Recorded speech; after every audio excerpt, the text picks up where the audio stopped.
பர்திமேயு சுவிசேஷ ஊழியங்கள் வழங்கும் நற்செய்தி நேரம். தேவ செய்தி பாஸ்டர் ஆர். அகஸ்டின். இந்த நாளில் உங்களோடு நான் பேசி வருகிறேன். மோசே கையில் பிடித்து கொண்டு போன தேவனுடைய கோல். அவன் எகிப்துக்கு புறப்பட்டு போறான். ஆண்டவர் அழைச்சு அவன் கேட்ட எல்லா காரியத்துக்கும் பதில் கொடுத்து பலப்படுத்தினார். என்ன பலப்படுத்தினாரு?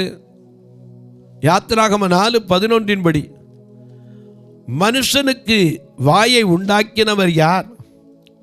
ஊமையனையும் செவிடனையும் பார்வை உள்ளவனையும் குருடனையும் உண்டாக்கினவர் யார்? கர்த்தராகிய நான் அல்லவா என்று சொல்லி பலப்படுத்தி அனுப்புகிறார். அந்த பலப்படுத்தும் போது அவன் கையிலே பிடித்து கொண்டு போனது என்ன தெரியுமா? கழுத மேல தம் மனைவி பிள்ளைகள், அவன் கையிலே கோல். அந்த கோலுக்கு பேரு தேவனுடைய கோல். ஏன் ஐயா அது தேவனுடைய கோல் என்று சொல்லுகிறோம்? தரிசனமான கர்த்தர் அவனை பார்த்து கேட்டார், உன் கையில் இருக்கிறது என்ன? உங்க வேதத்தை மறுபடியும் திருப்புங்க. யாத்திரையாகவும் 4ஆம் அதிகாரம் 1-2 வசனத்துக்கு எல்லாரும் தேடி எடுப்பீங்களா? அப்படி எடுக்கிற வரைக்கும் உன்னதமானவரின் உயர் மறைவில் ரோகிறவன், உன்னதமானவரின் உயர் மறைவில் ரோகிறவன், சர்வ வல்லவரின் நிழலில் தங்குவான், இது பரமசிலாக்கியமே. சர்வ வல்லவரின் நிழலில் தங்குவான், இது பரமசிலாக்கியமே. அவன் சட்டையில் அடைக்கல புகவி தம் சிறகுகளால் ஓடுவான். அவன் சேட்டையின் அடைக்கல புகவி தம் சிறகுகளால் ஓடுவான்.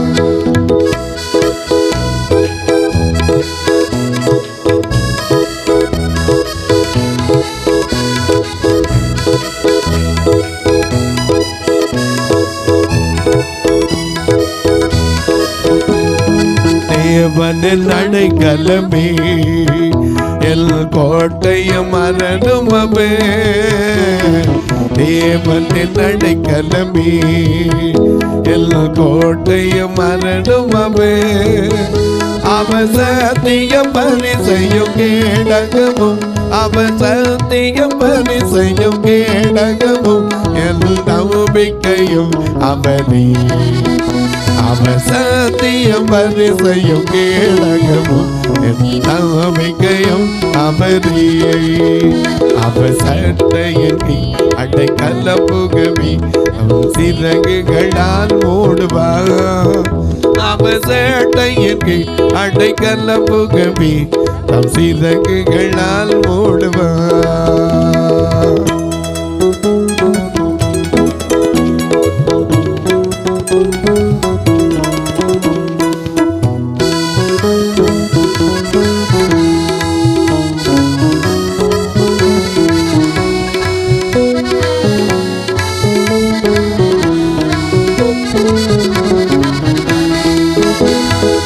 இரவின் பயங்கரத்துக்கும் பகலில் பறக்கும் அம்புக்கும், இரவின் பயங்கரத்துக்கும் பகலில் பறக்கும் அம்புக்கும், இருளில் நடமாடும் கொள்ளை நோயும் நான் பயப்படவே மாட்டேன்.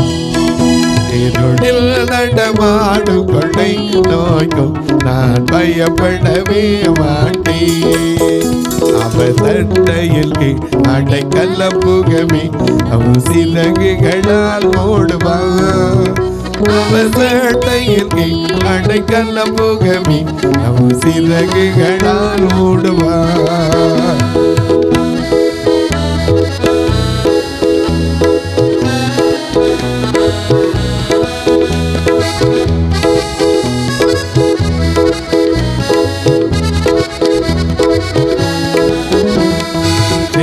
சிங்கத்தின் மேல் நடந்து வல்ல சர்ப்பத்தையும் மிதிப்பார். சிங்கத்தின் மேல் நடந்து வல்ல சர்ப்பத்தையும் மிதிப்பார்.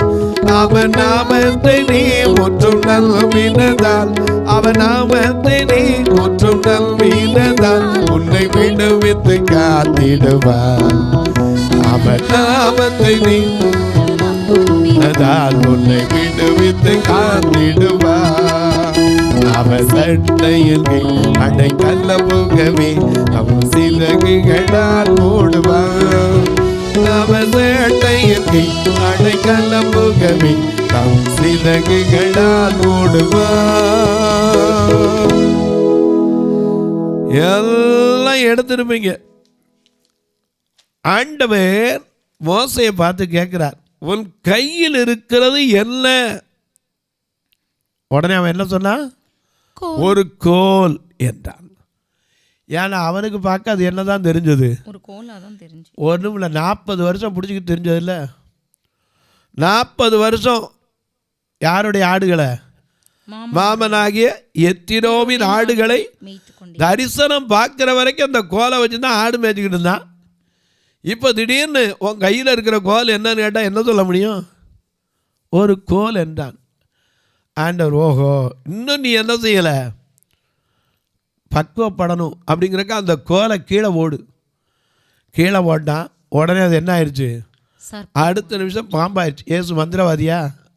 இல்லைங்க, அவனுக்கு காட்டுறாரு, அது சர்ப்பமாயிற்று. உடனே மோசே அதற்கு விலைக்கு ஓடினா யாரும் பாம்பை பார்த்தா நிற்க அவசியம்? ஆகா, அருமையான பாம்பு அப்படின்னு பாராட்டிக்கு நிற்போமா? எல்லாம் என்ன செய்வான்? கண்டுபிடிப்பேன். ஏன்னா தடை கட்டப்படாத பாம்பு பிரசங்கியில் வாசிக்கிறோம். சங்கீதம் 58:5 வாசிக்கிறோம், பாம்பாட்டிகள் வினோதமாய் ஊதினாலும் தன் செவியை அடைத்துக் கொள்ளுகிற செவிட்டு விரியன். யோவான் ஸ்நானன் பிரசங்கிக்கும் போது பாம்புக்கு பிறந்தவங்களே தான் பேட்டார், விரியன் பாம்பு குட்டிகளே தான் பேசினார்.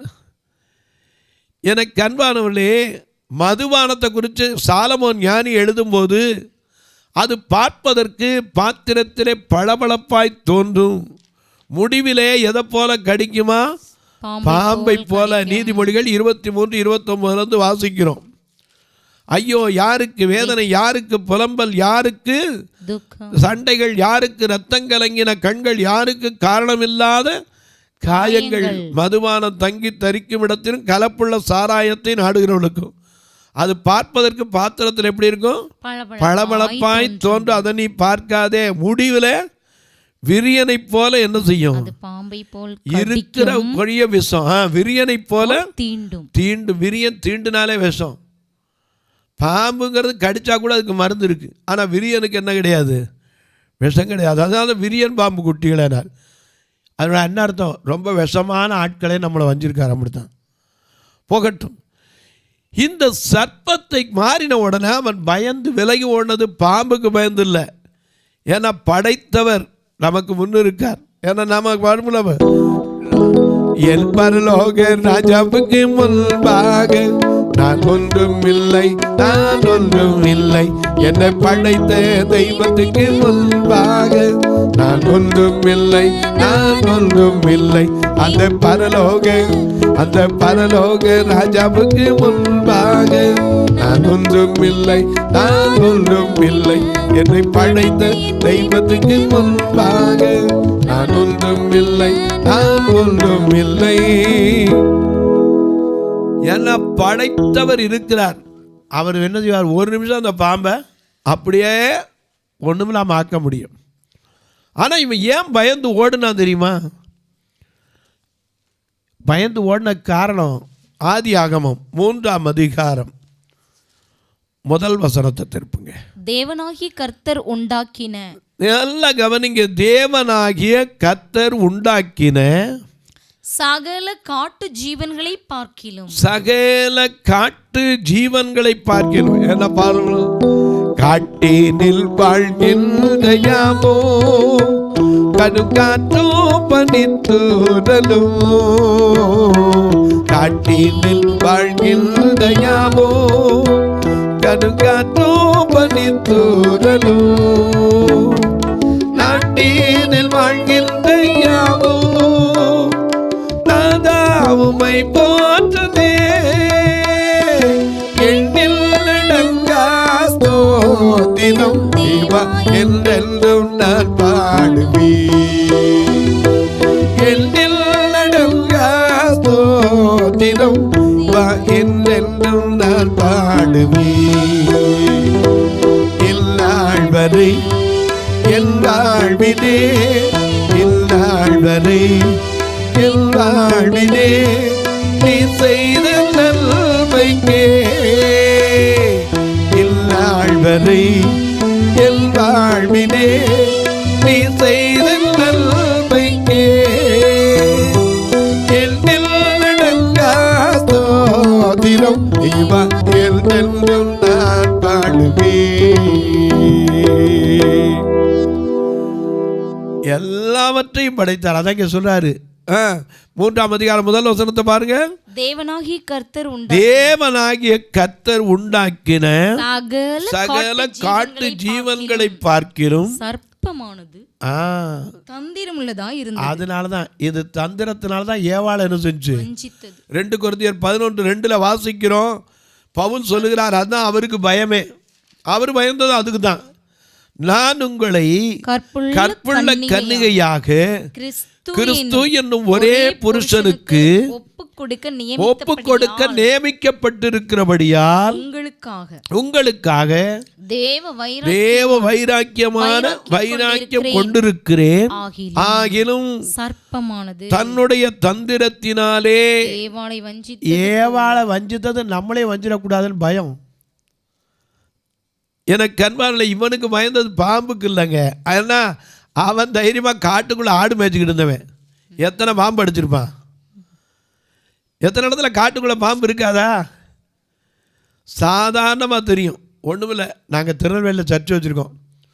இன்றைக்கி வரைக்கும் நாங்கள் போகிற வழியில் எத்தனையோ பாம்பு ரோட்டை கிராஸ் பண்ணுறது ராத்திரியில் பார்த்துருக்கோம்.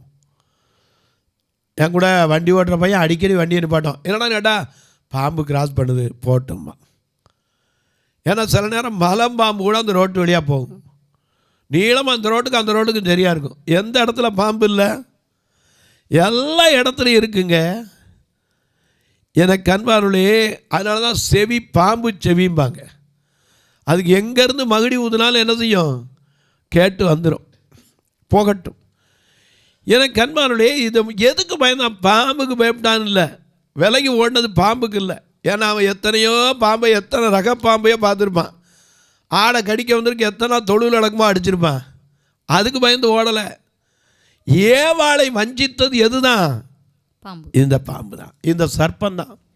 சர்ப்பமானது தன்னுடைய தந்திரத்தினாலே ஏவாளை வஞ்சித்தது போல உங்கள் மனதும் கிறிஸ்துவை பற்றும் உண்மையின் நின்று கெடுக்கப்படுமோ, விலகும்படி கெடுக்கப்படுமோ என்று பயந்திருக்கிறேன். அந்த பயம்தான் மோசைக்கு. பயந்து விலகி ஓடினான். ஏன்னா இந்த தெரியும் என்ன செஞ்சு அப்படி. இதை உங்களுக்கு விளக்கமா எப்படி ஏவாளை கெடுத்துச்சு? ஆதியாகமம் 3ஆம் அதிகாரம் 1 வசனத்தில் வாசிக்கிறோம். தேவனாகிய கர்த்தர் உண்டாக்கின சகல காட்டு ஜீவன்கள் சர்ப்பமானது தந்திரமுள்ளதாய் இருந்தது. அது யாரை நோக்கி? ஸ்திரியை நோக்கி. ஏன் ஸ்திரியை நோக்கி கேட்டுச்சு? Feminine character week. பெண்கிட்ட கேட்டால் ஒரு ரகசியம் என்ன செய்யாது. அந்த காலத்தில் சொல்லுவாங்க, சொல்லக்கூடாது யார்கிட்ட? பெண்கிட்ட ரகசியத்தை சொல்லாதேம்பாங்க. ஆண்டவர் சொல்லிட்டு போனதை ஆதாம்கிட்ட கேட்டால் சொல்லியிருக்க மாட்டான்.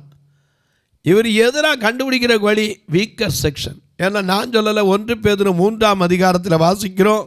மனைவியானவள் பலவீன பாண்டமாய் இருக்கிறபடியினால் உங்கள் ஜெப வாழ்க்கைக்கு தடையில்லாதபடிக்கு விவேகத்துடன் அவர்களுடனே வாழ்ந்து அவர்களும் உங்களுடனே கூட நித்திய ராஜ்யத்தை என்ன செய்யணும்? நித்திய ஜீவனாகிய கிருபையை சுதந்தரிக்கணும்.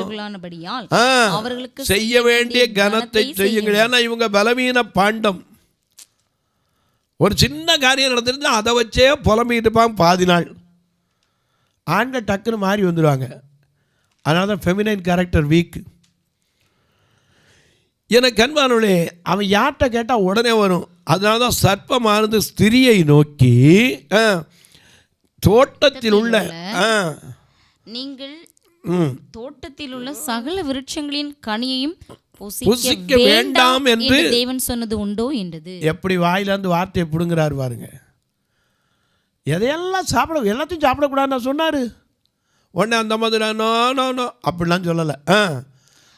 ஸ்ரீ சர்ப்பத்தை பார்த்து, நாங்கள் தோட்டத்தில் உள்ள விருட்சங்களின் கனிகளை புசிக்கலாம். எல்லாவற்றையும் படைத்தான் எல்லாம் மனுவிற்காக சொல்றாங்கல்ல பொதுவா. ஏன்னா அவர் சகலத்தையும் படைத்தவர்.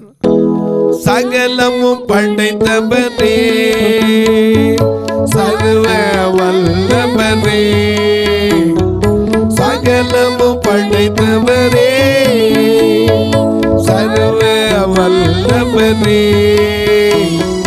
மகிமைக்கு பாத்திரனே, மகிமைக்கு பாத்திரனே, மங்காத பிரகாசனே, மகிமைக்கு பாத்திரனே,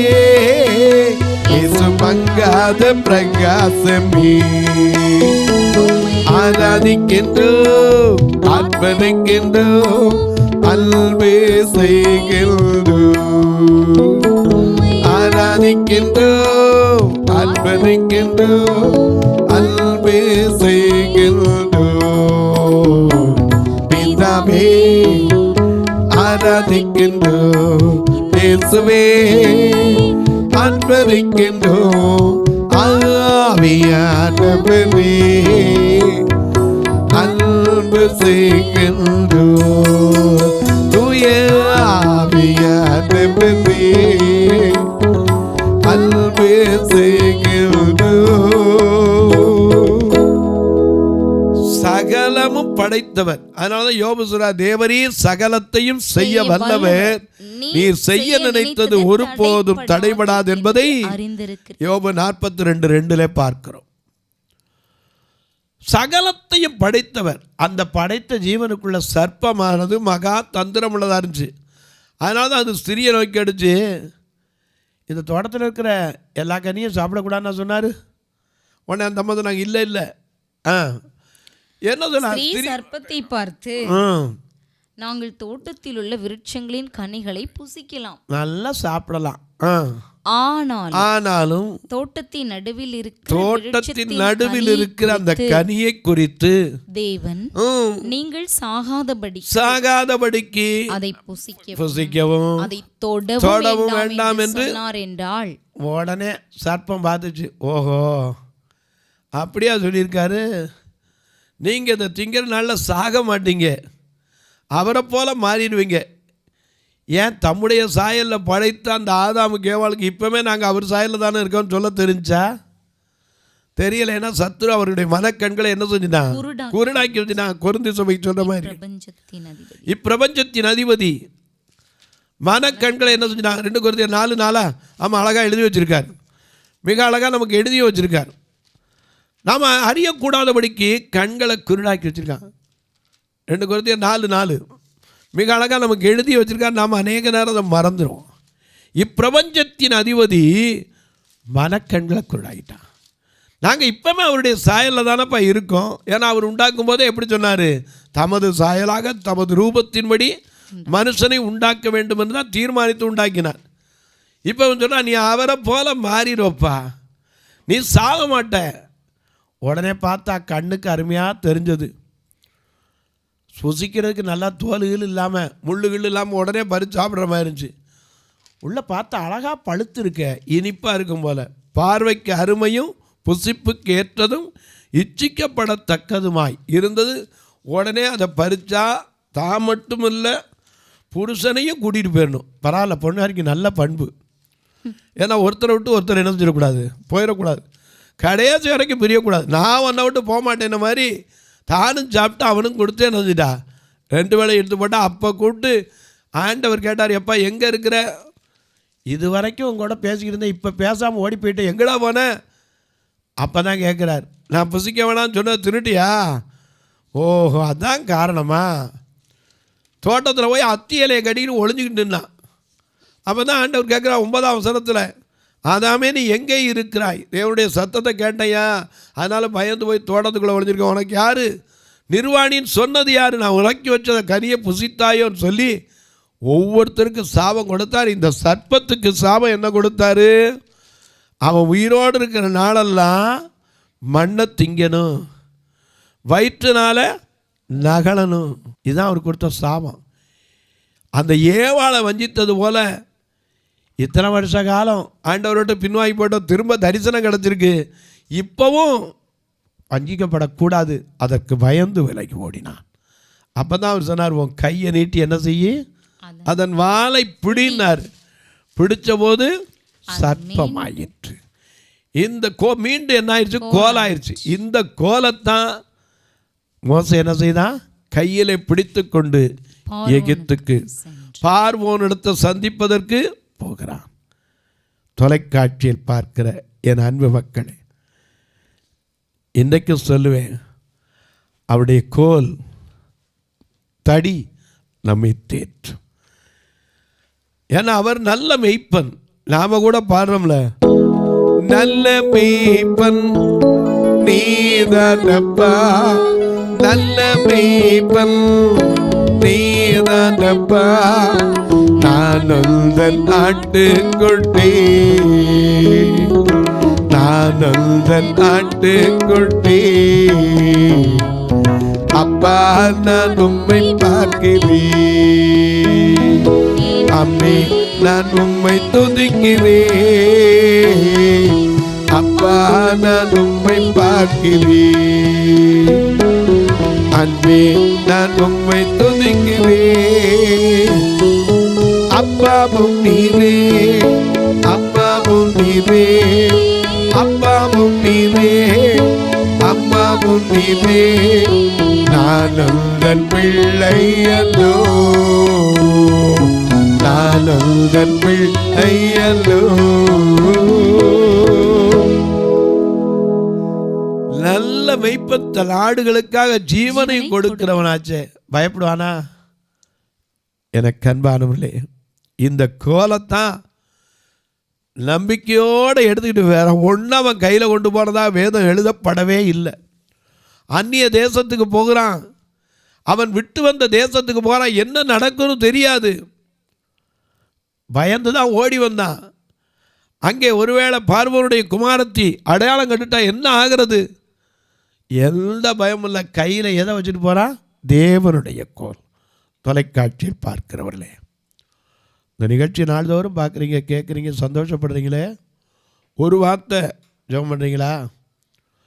எதுக்கு பிரதர்? இந்த நிகழ்ச்சி தடையில்லாமல் வர்றதுக்கு தான். ஏன்னா மாதம் முழுக்க பணம் கட்டி தான் வர வைக்கணும் தொலைக்காட்சிக்கு. சேட்டலைட்டுக்கு பணம் கட்டாமல் வராது. அன்னைக்கு ஒரு அம்மா ஃபோனில் கூப்பிட்டு கேட்டாங்க, ஒரு தடவை கொடுத்துட்டா போதாதா, அப்புறம் வந்துக்கிட்டே இருக்காதா? ஏம்மா உங்கள் வீட்டில் கரண்ட் இருக்கிறீங்களா, ஒரு மாதம் கட்டிட்டா போதாதான்? அது எப்படி பிரதர், அடுத்த மாதத்துக்கு கட்டணும்? அதை மாதிரி தான் ஒவ்வொரு நாளும் கொடுக்கணும். கர்த்தர் தான் எழுப்பணும். நீங்கள் ஜெபம் பண்ணுங்க. உங்கள் பிறந்த நாள், திருமண நாள் போன்ற நல்ல நாட்களிலே ஒரு நாள் நிகழ்ச்சியை தாங்கலாம். சிலர் கேட்குறீங்க, நாங்கள் நிகழ்ச்சியை தாங்கினா ஃபோட்டோ போடுவீங்களா? எனக்கு ஆசை தான், உங்கள் ஃபோட்டோவை நான் கூட பார்க்க முடியாதே. நான் ஒரே ஒருத்தரை மட்டும்தான் பார்த்துக்கிட்டே இருக்கிறோம்.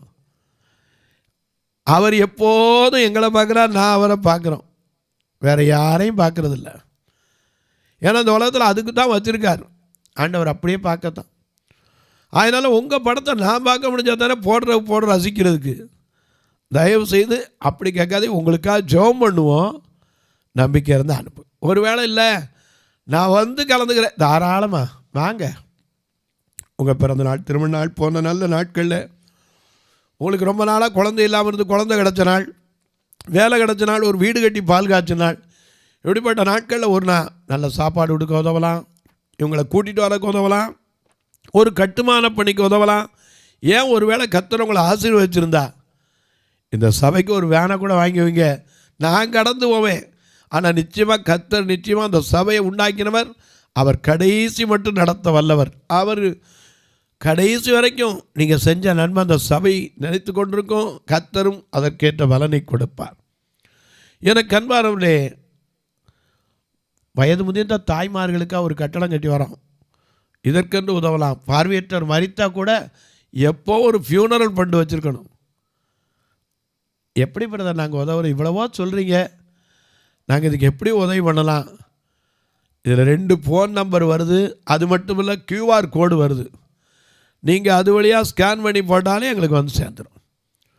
ஃபோன் நம்பர் வழியாக போடலாம், அக்கௌண்ட் நம்பர் வருது, அது வழியாக நீங்கள் போடலாம். ஏன் தபால் போஸ்ட் ஆஃபீஸில் போஸ்ட் பேங்க் அக்கௌண்ட் அது உங்களுக்கு தரேன். 36 35 38 89 63 இது வழியாகவும் நீங்கள் தொடர்பு கொள்ளலாம். அது மட்டும் இல்லை, கணக்கு பார்க்குறவங்க, கணக்கு வைக்க விரும்புகிறவங்க என்ற கணக்கு அதுக்கும் வழி இருக்க சொல்கிறேன். உங்கள் ஜபக்காரி எது இருந்தாலும் காலை 10லேருந்து 5 மணிக்குள்ளே. ஏன் பிரதர் ராத்திரியில் ஒரு வேளை நாங்கள் டெலிவரிக்கு போகிறோன்னா எக்ஸம்ஷன் ஒரு வார்த்தை இருக்குது, மறந்துடாதீங்க. எல்லாத்துக்கும் எக்ஸம்ஷன் உண்டு. அதனால் ரொம்ப அவசரம், அந்த நேரத்தில் நீங்கள் நம்பிக்கையோடு கூப்பிடுறதே பெரிய காரியம்.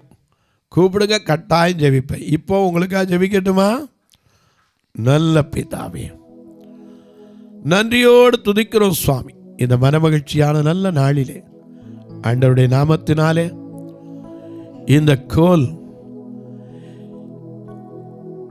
வெற்றியின் கோல், இந்த கோல் வழிநடத்தும் கோல், அற்புதத்தின் கோல், அதிசயத்தின் கோல். இந்த கோல் தேவனுடைய கோல். இதை நோக்கி பார்க்கிற ஒவ்வொருவருக்கும் ஆறுதல் கிடைக்கட்டும், அற்புதம் நடக்கட்டும், பல நாட்கள் தீராத பிரச்சனைகள் தீர்க்கப்படட்டும், வெற்றியை கொடுக்கட்டும். அன்பின் தெய்வமே, ஆறுதலின் நாயகரே, சுகவீனம் பலவீனத்தோடு இருப்போருக்காய் ஜெபிக்கிறேன். மனவேதனையோடு இருப்போருக்காய் ஜெபிக்கிறேன். கணவன் மனைவியாய் வாழ்ந்து ஒருவரை ஒருவர் புரிந்து கொள்ளாதவர்களுக்காய் ஜெபிக்கிறேன். காரணமே இல்லாமல் காயப்பட்டிருக்கிற அன்பு சகோதரிகளுக்காய் ஜெபிக்கிறேன். மரணத்தருவாயிலே போராடி கொண்டிருக்கிற மக்களுக்காய் ஜெபிக்கிறேன். பிறந்த நாள் திருமண நாளை நினைவு கூறுகிற மக்களுக்காய் ஜெபிக்கிறேன். ஒவ்வொருவருடைய கண்ணீர் கவலைகள் மாற்றும், வேதனைகளை மாற்றும். வானத்திற்கும் பூமிக்கும் சகல அதிகாரம் கொண்ட இயேசு கிறிஸ்துவின் ஈடு இணையற்ற வல்லமையோடு நாமத்தில் ஜெபிக்கிறேன் நல்ல பிதாவே, ஆமென், ஆமென். சபை ஆராதனை ஞாயிறு காலை 10 மணி முதல் 12 மணி வரை. இடம் பர்திமேயு சுவிசேஷ ஆலயம், அன்னை சத்யா நகர், இளமனூர் அஞ்சல், சக்கிமங்கலம் வழி, மதுரை மாவட்டம். பின்கோட் 625201 மற்றும் பர்திமேயு சுவிசேஷ ஜெப வீடு, flat number 107, Eden garden, Muthur, Tirunelveli. Pincode 627011. சிறப்பு உபவாச கூட்டம் ஒவ்வொரு மாதமும் 2வது சனிக்கிழமை காலை 10 மணி முதல் 1 மணி வரை நாகர்கோவில் YMCA ஹாலில் வைத்து நடைபெறுகிறது. மற்றும் ஒவ்வொரு மாதமும் 4வது சனிக்கிழமை காலை 10 மணி முதல் 1 மணி வரை திருநெல்வேலி புதிய பேருந்து நிலையம் அருகில் உள்ள கிரேஸ் ஹாலில் வைத்து நடைபெறுகிறது. எங்கள் எல்லா ஆராதனைகளிலும் கலந்து கொண்டு தேவனை மகிமைப்படுத்த அன்பாய் அழைக்கிறோம். உங்கள் உதாரத்துவமான காணிக்கைகளினால் இவ்வூழியத்தை தாங்க விரும்பினால் R. Augustine, account number 5021364331, IFSC code IDIB 000B066, Indian bank, BP Kulam, Madurai. GPay number 98421819117, BGM ministries மற்றும் 9442559772, பிளைண்ட் மினிஸ்ட்ரீஸ் அகஸ்டின். உங்கள் தொடர்புக்கு பாஸ்டர் R. அகஸ்டின், பர்திமேயு சுவிசேஷ ஊழியங்கள், நாகமலை, புதுக்கோட்டை, மதுரை 625019. தொலைபேசி எண்கள் 9842181917 மற்றும் 9442559772. கர்த்தர் தாமே உங்களை ஆசீர்வதிப்பாராக.